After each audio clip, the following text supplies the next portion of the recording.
மதுரை மாவட்டம் அலங்காநல்லூர் பேரூராட்சியில் கலைஞர் நகர்ப்புற மேம்பாட்டுத் திட்டத்தின் கீழ் ரூபாய் 1,82,00,000 மதிப்பீட்டில் அறிவுசார் மையம் நூலகம் திறப்பு விழா நடந்தது. தமிழக முதல்வர் மு.க. ஸ்டாலின் அவர்கள் காணொலி காட்சி மூலம் திறந்து வைத்தார். தொடர்ந்து அலங்காநல்லூர் பேரூராட்சி தலைவர் ரேணுகாஸ்ரீ கோவிந்தராஜ் குத்துவிளக்கேற்றி தொடங்கி வைத்தார். துணைத் தலைவர் சுவாமிநாதன், பேரூராட்சி செயல் அலுவலர் ஜுலான் பானு மற்றும் வார்டு உறுப்பினர்கள், பள்ளி மாணவர்கள், கிராம பொதுமக்கள் பலர் கலந்து கொண்டனர்.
அதிகாரி, அலுவலர்கள் மற்றும் தூய்மை பணியாளர்கள், டெங்கு மசூர் உடன்பிறப்புகள் அனைவருக்கும் எங்கள் நன்றியை தெரிவித்துக் கொள்கிறோம்.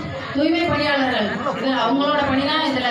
நேற்று திடீர்னு எங்களுக்கு சொன்னாங்க, மதியம் ஒரு 3 மணிக்கு மேலே தான் எங்களுக்கு தெரியும். உடனே இதையெல்லாம் சுத்தப்படுத்தி எங்களுக்கு முழு ஒத்துழைப்பு நல்கி உடனேயே இதை ரெடி பண்ணது அவங்களோட முழு ஒத்துழைப்பு தான். அனைவருக்கும் எங்கள் சிறந்தால். ஹலோ ஃப்ரெண்ட்ஸ், இது வரைக்கும் நம்ம சேனலுக்கு சப்ஸ்கிரைப் பண்ணாமல் இருந்தீங்கன்னா சப்ஸ்கிரைப் பண்ணிக்கோங்க.